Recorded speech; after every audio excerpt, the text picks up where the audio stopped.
নমস্কার বন্ধুরা, আজ থেকে শুরু হচ্ছে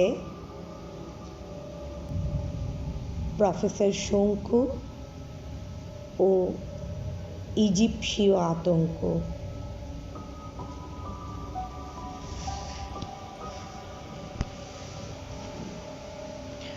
পোর্ট সেইডের ইম্পেরিয়াল হোটেলের 5 নম্বর ঘরে যখন প্রফেসর বসে ডায়েরি লিখছেন তখন রাত 11:30।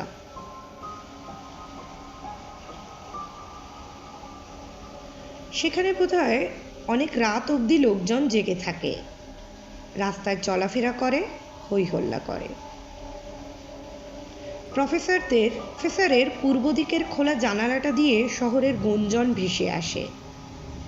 10টা পর্যন্ত একটা ভ্যাপসা গরম ছিল, তারপর থেকে একটা ঝিরঝিরে হাওয়া বইতে শুরু করেছে সুয়েজ ক্যানালের দিক থেকে।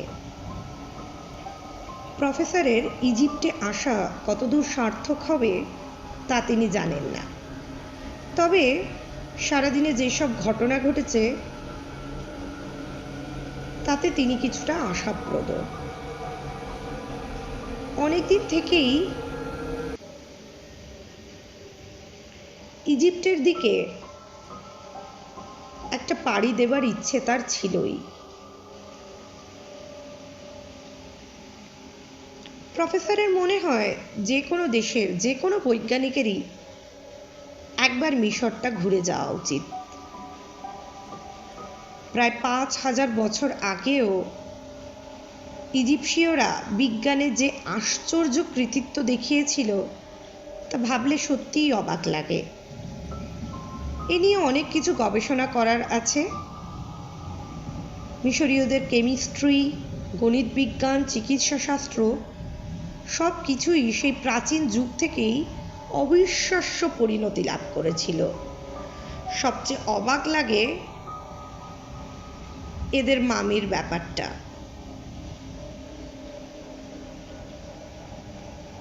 বন্ধুরা, এখন তো গরমের ছুটি চলছে, সুতরাং স্কুল কলেজ ছুটি থাকার দরুন তোমরা কিন্তু প্রত্যেকেই একবার কলকাতা জাদুঘরে গিয়ে মিশরের যে মামি রাখা আছে সেটা দেখে আসতে পারো।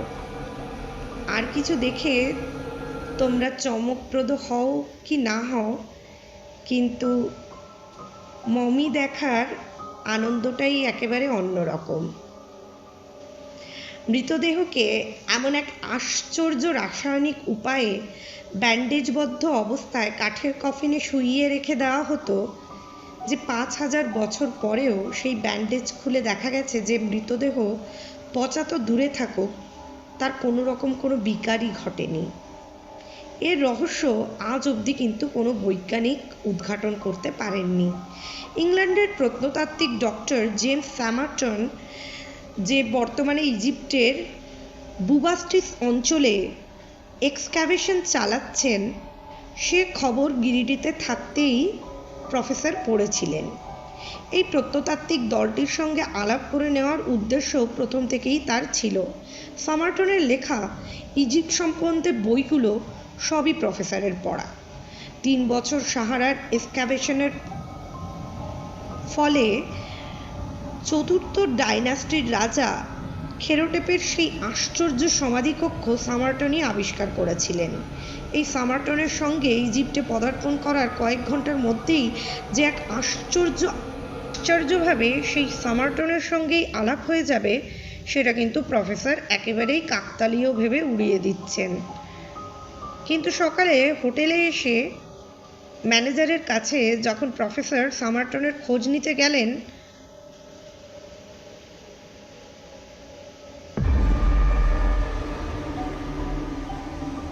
ভদ্রলোক তখন পাশেই খবর কাগজ পড়ছিলেন এবং দৃষ্টি তুলে প্রফেসরের দিকে তাকিয়ে জিজ্ঞাসা করেছিলেন, আপনিও কি একই ধান্দায় এসেছেন নাকি? বলার ভঙ্গিটা প্রফেসরের তেমন ভালো লাগেনি, কিন্তু ম্যানেজার তখন বলেছিলেন, তাই যদি হয় তাহলে আপনাকে সাবধান করে দেওয়াটা আমার কর্তব্য বলে মনে করি, নইলে সামারটনের যা দশা হয়েছে আপনারও ওই জাতীয় একটা কিছু হবে বলে আমার মনে হয়। কি হয়েছে সামারটনের? ম্যানেজার বললেন উপযুক্ত শাস্তি হয়েছে, আবার কি হবে। মাটি খুঁড়ে প্রাচীন সমাধি মন্দিরে অনধিকার প্রবেশের ফলভোগ করেছেন তিনি। অবশ্য বেশি দিন কষ্ট পেতে হবে না বোধহয়। স্ক্যারাব পোকার কামড় খেয়ে কম মানুষই বাঁচে। স্ক্যারাব বিটেলের কথা প্রফেসর বইতে পড়েছেন। ঘুবড়ে পোকা জাতীয় পোকা, পুরাকালে ইজিপশীয়রা দেবতা বলে মান্য করত। আরও কিছু প্রশ্ন করে তিনি জানতে পারলেন গতকাল বুবাস্ট্রিসে এক্সকাভেশনের কাজ করতে করতে সামারটন হঠাৎ নাকি চিৎকার করে পড়ে যান। তার সাঙ্গপাঙ্গরা ছুটে এসে দেখে সামারটন তার ডান পায়ের গুলিটা আঁকড়ে ধরে যন্ত্রণায় মুখ বিকৃত করে পড়ে আছেন আর বলছেন, দ্যাট বিটল, দ্যাট বিটল।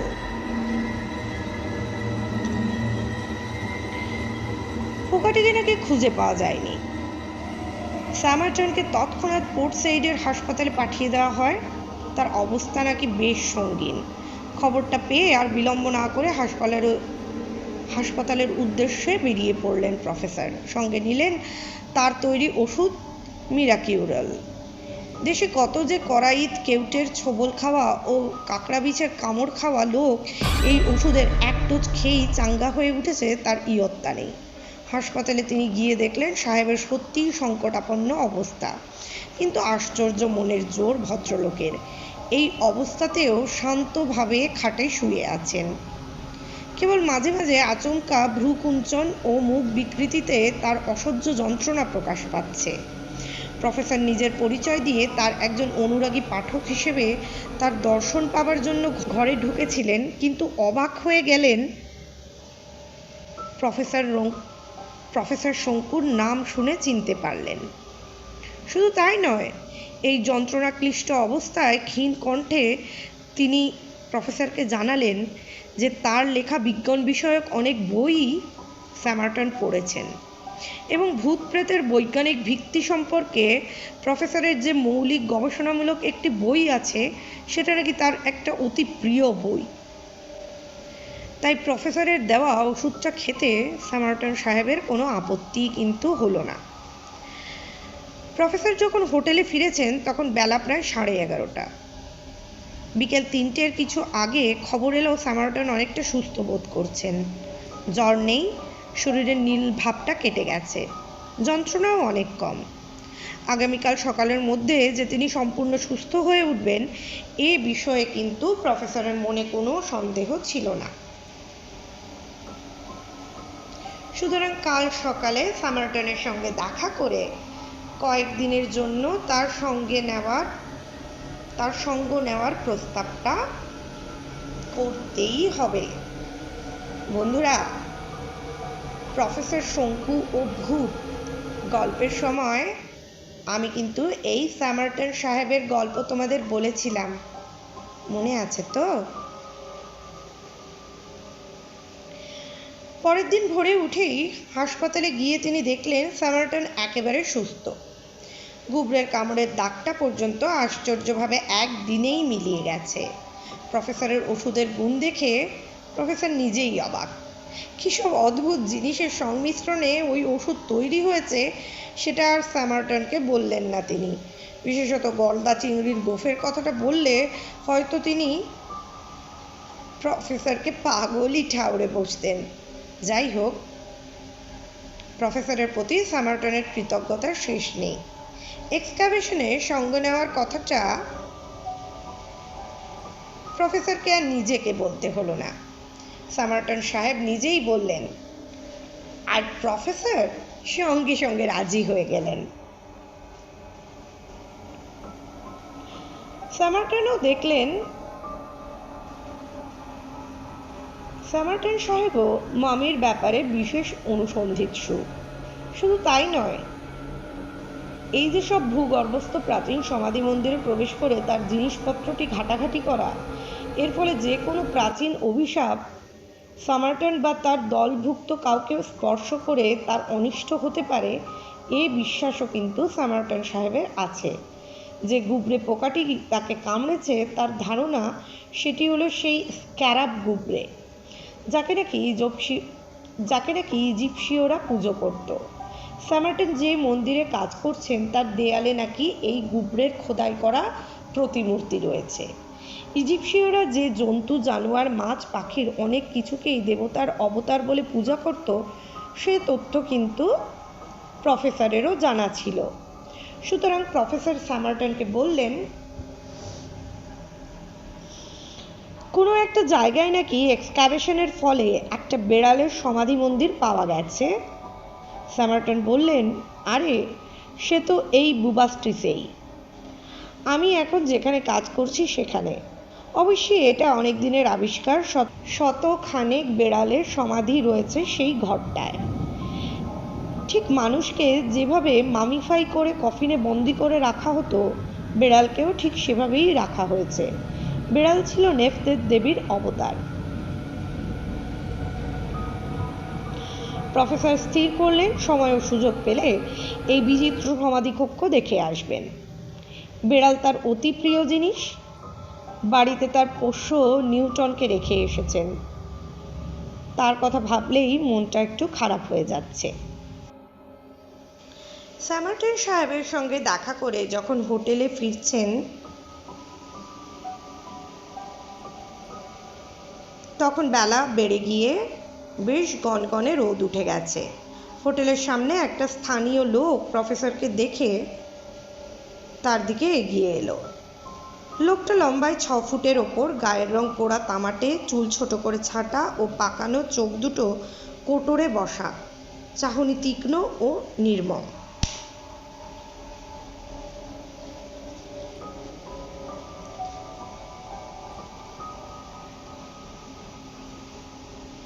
লোকটা এগিয়ে এসে তার ডান হাতটা অত্যন্ত উদ্ধতভাবে প্রফেসরের কাঁধের উপরে রাখলেন। তারপর প্রফেসরের দিকে নিষ্পলক দৃষ্টি রেখে ভাঙা ইংরেজিতে বললেন, আপনাকে তো ভারতীয় বলে মনে হচ্ছে, তবে আপনি এই শ্বেতাঙ্গ বর্বরদের দলে ভিড়ছেন কেন? আমাদের দেশের সব পবিত্র প্রাচীন জিনিস নিয়ে আপনাদের এত কি মাথা ব্যথা? প্রফেসর পাল্টা বিরক্তির ভাব দেখিয়ে বললেন, কেন, তাতে কি হয়? প্রাচীন জিনিস নিয়ে মাথা ঘামালেই কি তার প্রতি অশ্রদ্ধা প্রকাশ করা হয়? আপনি জানেন আমি প্রাচীন ইজিপশীয় সভ্যতার প্রতি কতখানি শ্রদ্ধা নিয়ে এদেশে এসেছি। লোকটার চোখ দুটো যেন জল করে উঠল। তার ডান হাতটা তখনও আমার কাঁধে। সেই হাত দিয়ে একটা চাপ দিয়ে সে বলল, শ্রদ্ধা এক জিনিস, আর শাবল লাগিয়ে মাটি খুঁড়ে পবিত্র সমাধিকক্ষকে মৃত ব্যক্তির আত্মার অবমাননা করা আরেক জিনিস। স্যামার্টন সাহেব কোথায় কাজ করছেন তা জানেন? প্রফেসর উত্তর করলেন, জানি। বুবাস্ট্রিসের 4র্থ ডাইনাস্টির রাজা থ্রেফ্রেসের আমলে একটি সমাধিকক্ষে। সেইখানে আমার পূর্বপুরুষদের সমাধি আছে, সেটা আপনি জানেন? প্রফেসর তো হো হো করে হেসে উঠে বললেন,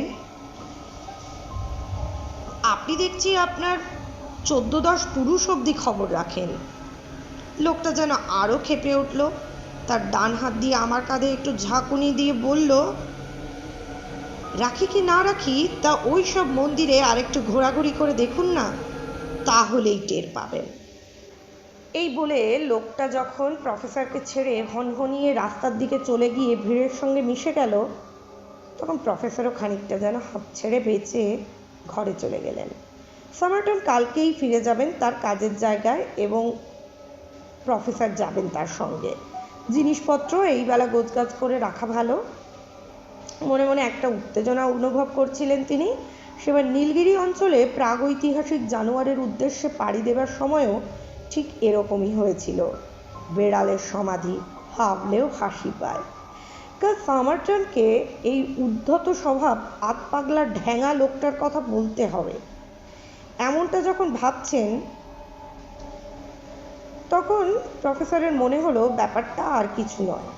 আসলে এইসব পুরনো মন্দিরে অনেক সময় মূল্যবান পাথর বসানো সব গয়নাগাটি পাওয়া যায়। এইসব স্থানীয় লোকেরা তা ভালোভাবেই জানে এবং এরা হয়তো মনে করে যে হুমকি দিয়ে, অভিশাপের ভয় দেখিয়ে নিরীহ প্রত্নতাত্ত্বিকদের কাছ থেকে এইসব পাথর বসানো জিনিসের কয়েকটা আদায় করে নিতে পারবে। তবে লোকটা যদি বেশি জ্বালাতন করে, প্রফেসর স্থির করেছেন ওকে হাঁচিয়ে মারবেন। প্রফেসরের স্নাফগন বা নস্যাস্ত্রটা সঙ্গে এনেছেন। নাকে তাক করে মারলে 2 দিন ধরে অনর্গল হাঁচি চলবে, তারপরে দেখবে বাবাজি আর বিরক্ত করতে আসবে কিনা। প্রফেসর সামারটন সাহেবের দলের সঙ্গে বুবাস্ট্রিসে এসে পৌঁছেছেন। দুপুরে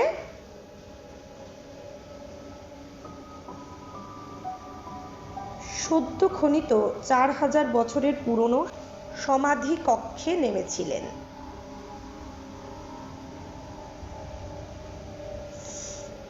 সেই অদ্ভুত অনুভূতির কথা লিখে বা বলে বোঝানো দুষ্কর। একটা সংকীর্ণ সিঁড়ি দিয়ে নেমে সংকীর্ণতর সুড়ঙ্গের মধ্যে দিয়ে ঘরটায় প্রবেশ করতে হয়। সামারটনের অনুমান এটা কোনো উচ্চ পদস্থ রাজকর্মচারীর সমাধিকক্ষ। বেশ বড় একটি হলঘরের মাঝখানে কারুকার্য করা কাঠের কফিন। ঘরের চারপাশে আরও ছোট ছোট সারবাঁধা সব ঘর, তার প্রত্যেকটির মধ্যেই একটি করে কফিন। এতে নাকি এই গণ্যমান্য ব্যক্তির পারিষদবর্গের মৃতদেহ রয়েছে। ইজিপশীয়রা বিশ্বাস করত মৃত ব্যক্তির আত্মা নাকি মৃতদেহের আশেপাশেই ঘোরাফেরা করে এবং জীবিত ব্যক্তির দৈনন্দিন জীবনযাত্রায় যা কিছু প্রয়োজন হয়, এসব মৃত আত্মারও নাকি সেই সবেরই প্রয়োজন হয়। তাই কফিনের পাশে খাবারের পাত্রে খাদ্যদ্রব্য, মদের পিপেতে মদ, পোশাক আশাক, প্রসাধনের জিনিস, খেলাধুলার সরঞ্জাম সবই রাখা হয়েছে। সামারটন একটা কফিনের ডালা খুলে তার ভিতরের মামিটা প্রফেসরকে দেখিয়ে দিলেন। হাত দুটো বুকের ওপর জড়ো করা, মাথা থেকে পা পর্যন্ত ব্যান্ডেজে আবৃত। ডালা খুলতেই একটা উগ্র গন্ধ নাকে প্রবেশ করল। প্রফেসর অবাক বিস্ময়ে মৃতদেহটি দেখতে লাগলেন। কত বইতে পড়েছেন এই মমির কথা। মমির বুকের ওপর সেই 4000 বছরের পুরনো প্যাপাইরাস কাগজে ইজিপশীয় হায়ারোগ্লিফিক ভাষায় কি যেন লেখা রয়েছে। এ ভাষা প্রফেসরের জানা নেই। সামারটন অবশ্যই জানেন, কিন্তু আধুনিক ভাষার মতো এ তো আর গড়গড় করে পড়ে যাওয়া যায় না। এ ভাষা বুঝতে সময় লাগে। সামারটন বললেন, ওই প্যাপাইরাসে মৃত ব্যক্তির পরিচয় রয়েছে। শুধু যে নামধাম তা নয়, কবে কিভাবে মৃত্যু হয়েছে তাও লেখা রয়েছে। সারাদিন সমাধিকক্ষে ঘোরাঘুরির পর সন্ধ্যার দিকে তাঁবুতে ফেরার পথে সামারটন প্রফেসরকে জিজ্ঞাসা করলেন, তুমি তো মনে করো ভূত প্রেত বা অলৌকিক সব কিছুরই একটা বৈজ্ঞানিক ভিত্তি আছে, তাই না? অন্তত তোমার বই পড়ে তো তাই মনে হয়। এই যে সব প্রাচীন সমাধিকক্ষে আমরা প্রবেশ করছি, এখানকার অনেকের মতে তাতে নাকি আমাদের প্রতি মৃত ব্যক্তির আত্মা অসন্তুষ্ট হচ্ছে। এমনকি তারা নাকি আমাদের উদ্দেশ্যে অভিশাপ বর্ষণ করছে। হয়তো একদিন আমাদের এই পাপের ফল ভোগ করতে হবে। কথাটা শুনে প্রফেসরের হাসি পেল, কারণ সেদিনের সেই পাগলটার কথা আমার মনে পড়ে গেল। সামারটনকে লোকটার কথা বলতে তিনিও হেসে ফেললেন। বললেন, আরে ও তো প্রথম দিন থেকেই আমার পেছন লেগেছে। আমাকে হুমকি দিয়েছিল এসে, ও আর কিচ্ছু না, কিছু বকশিশ পেলেই ও আর জ্বালাতন করবে না।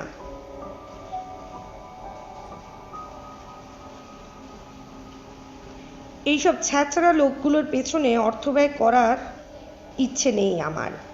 এতে ওদের লোভ আরও বেড়ে যায়। ভবিষ্যতে যারা এইসব কাজে এখানে আসবেন তাদের কথাও তো ভাবতে হবে আমাদের।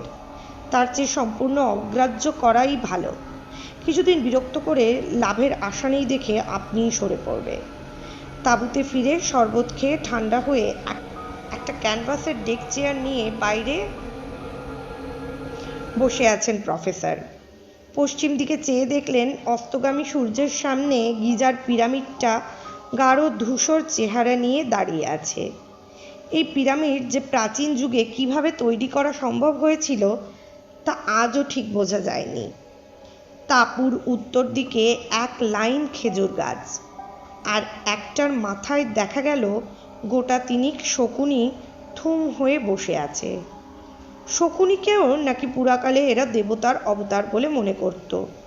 আশ্চর্য জাত ছিল এই প্রাচীন ইজিপশীয়রা। আজ সামারটন সাহেব হঠাৎ প্রফেসর শঙ্কুকে একটা প্রস্তাব দিলেন।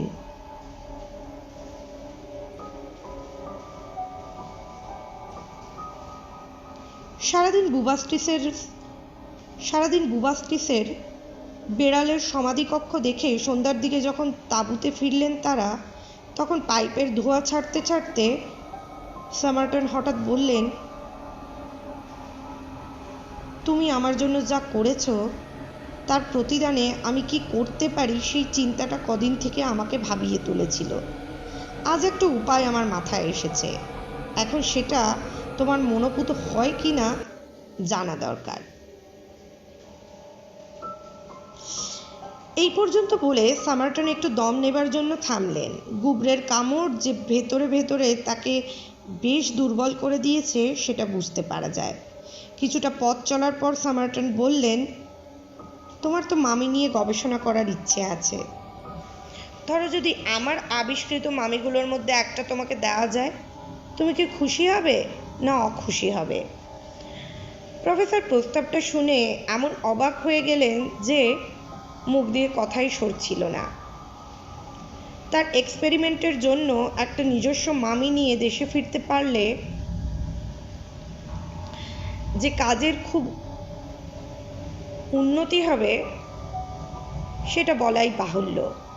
কোনো মতে ঢোক গিলে প্রফেসর বললেন, একটা মামি নিয়ে যেতে পারলে আমার এ অভিযান সম্পূর্ণ সার্থক হবে বলেই আমি মনে করি, এবং এই ঘটনা যদি ঘটে তাহলে আমি তোমার প্রতি চিরকৃতজ্ঞ থাকব।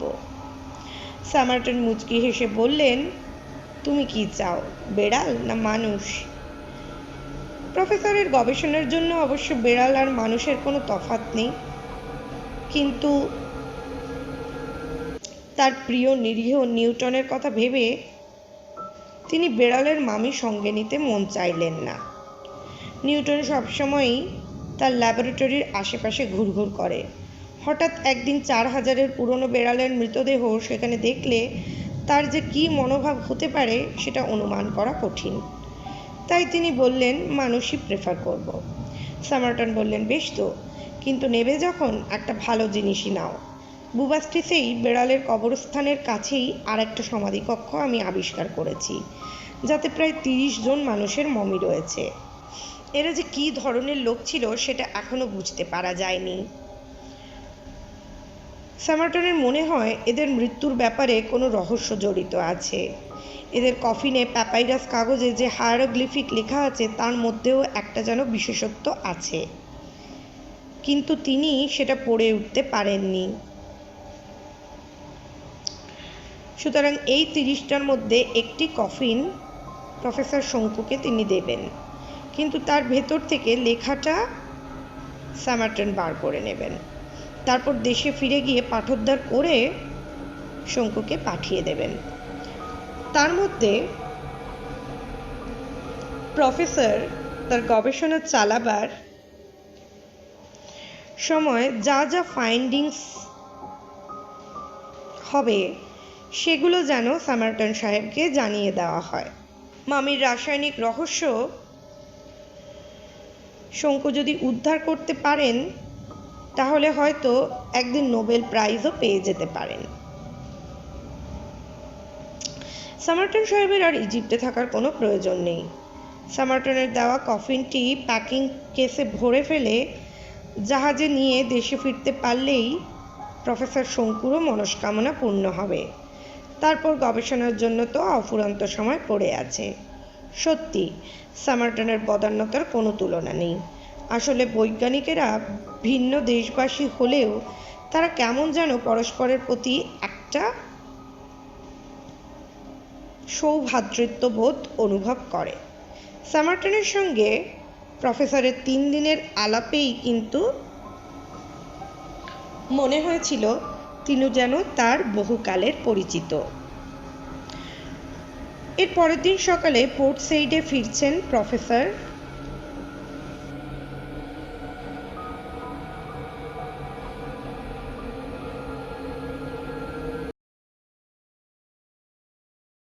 আশির চা, এই গল্পটা তোমার কেমন লেগেছে?